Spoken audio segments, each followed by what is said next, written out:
Crawford, nobody told Crawford to say anything. Crawford's his own man doing his own thing, and that's how he feels. And we'll see how this thing plays out in the next couple of years. Dana White has made it very clear whose side is on in the ongoing clash between Terence Crawford and the boxing system.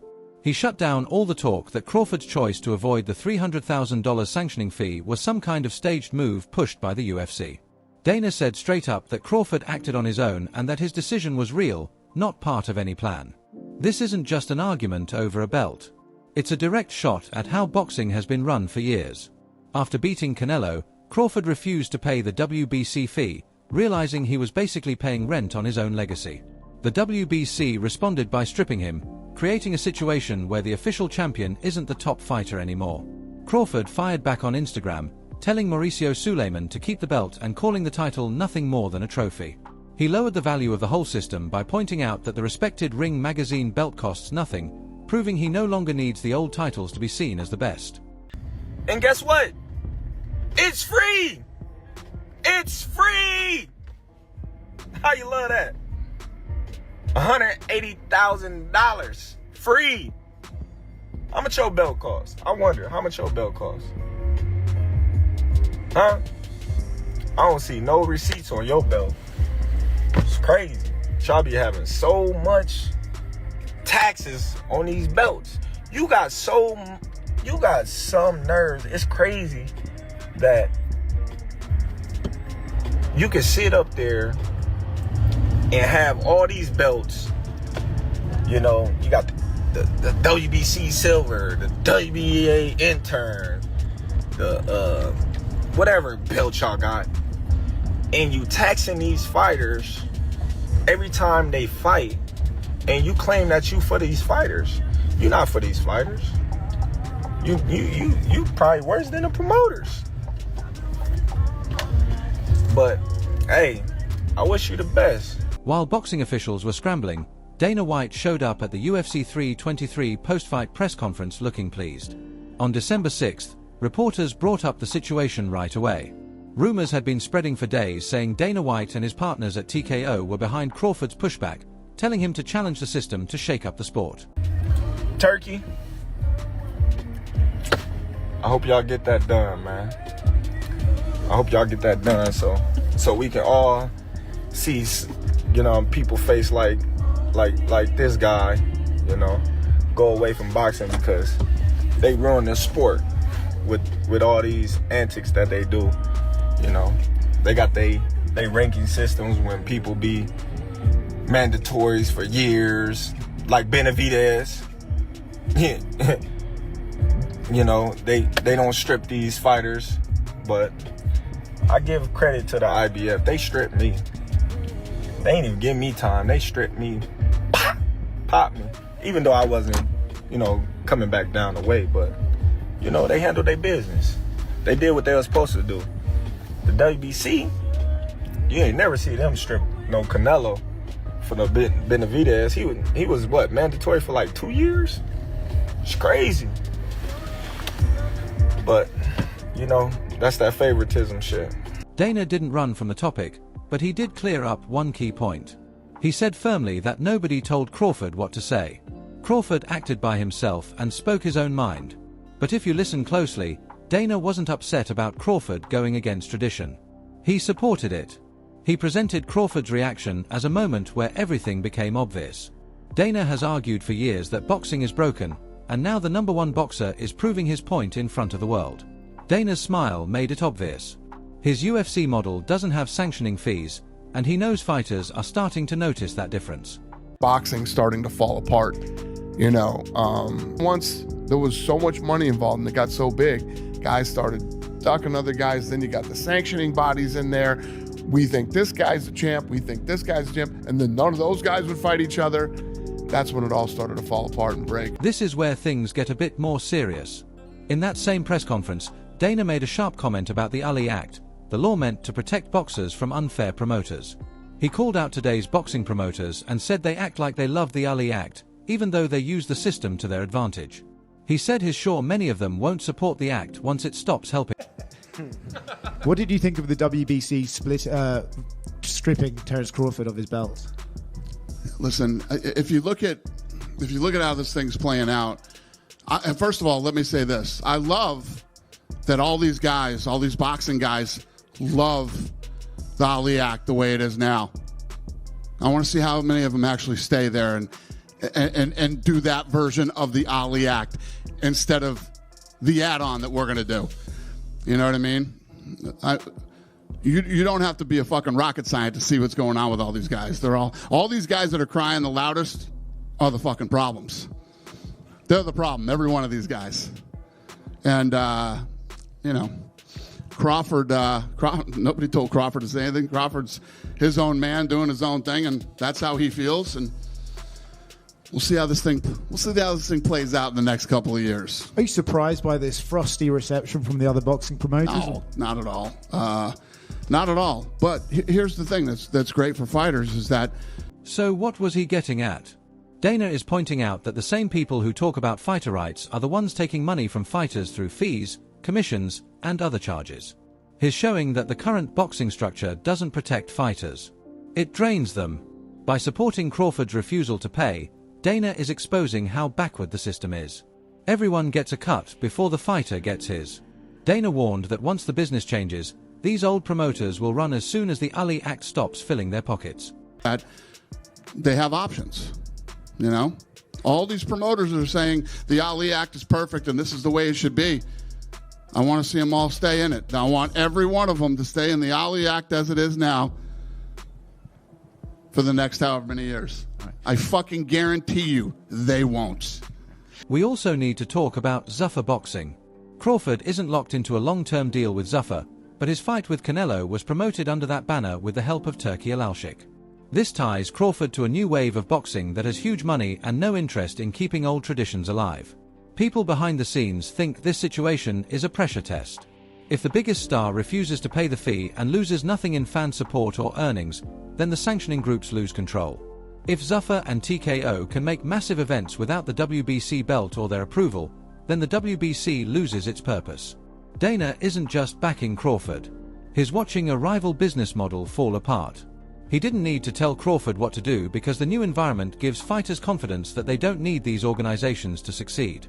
You wind up putting it right back into the sport, and then an even bigger one comes along, and you just signed a rights package for $7.7 billion for the UFC. We're talking about NFL, NBA, MLB type numbers, starting to get into that territory, rights deals that boxing has never had. Do you think it's possible to build a boxing business to that kind of scale? That's the plan, and you're absolutely right. It's one of my, when I think about the boxing guys, all the boxing guys, all these guys that talk smack and all the dumb stuff that's said, these guys have been in the business for 100 years, and none of them have done anything. I've never seen a business where there's been trillions of dollars in revenue, and at the end of the day, there's nothing there because none of them reinvested in the sport of boxing. Every time they put on an event, it's a going out of business sale. We have reinvested hundreds of millions of dollars into the sport of MMA and into the UFC. And yes, we will do the same with boxing. The WBC's reaction has looked desperate. Right after removing Crawford, they announced a fight between Hamza Shiraz and Christian Billy for the now empty title. They're rushing to give the belt to someone else to make it look like everything is normal. It is just regrettable, not even a thank you or I'm sorry, taking a different route, no response. I wish him the best. But this is not. The WBC is huge, it's great, it's about greatness, and I'm relieved, to tell you the truth.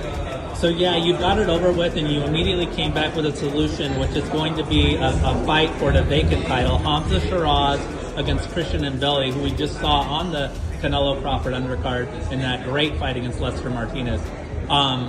And you put Lester Martinez in position to fight the winner. Absolutely. You feel like that's an adequate response, like this is going to be an entertaining thing for the fight fans? Yes, it's a great fight, and Billy is very entertaining. He comes forward.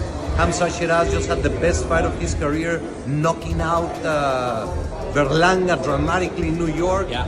And Lester Martinez had an unbelievable fight with Mbili. He's gonna fight the winner. So there's great movement. Whenever Canelo is ready, after his surgery, when he's recovered, he's in the mix. And we have other fighters fighting, so it's gonna be great activity in that. But anyone paying attention can see the truth. Fans know Crawford is still the top guy and the real champion. The money-making schemes, at the end of the day. I personally, listen, anybody that's listened to any of my stuff going forward, I think we could do without sanctioning bodies. I think we could all move forward with just having one champion, one per division. I know that people will come up to me and say, well, more opportunities when there's more belts and all this type of stuff. But at the end of the day, if we get boxing right, opportunities will fall for people.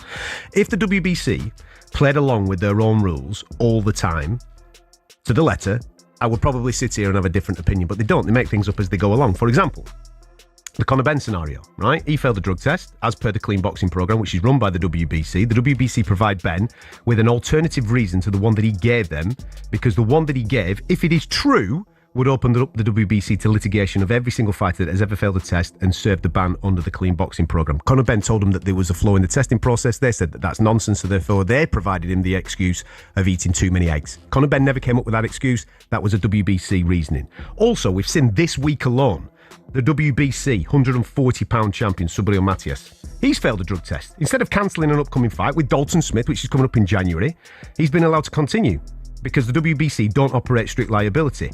In 2019, this is an important part of this story. In 2019, a 28-year-old fighter called Maxime Dadyshev died as a result of injuries sustained in a fight with Subriel Matias. This should be investigated massively off the back of the news of him failing a drug test in recent times. Here's the best one, and this has only happened in the last 2 days.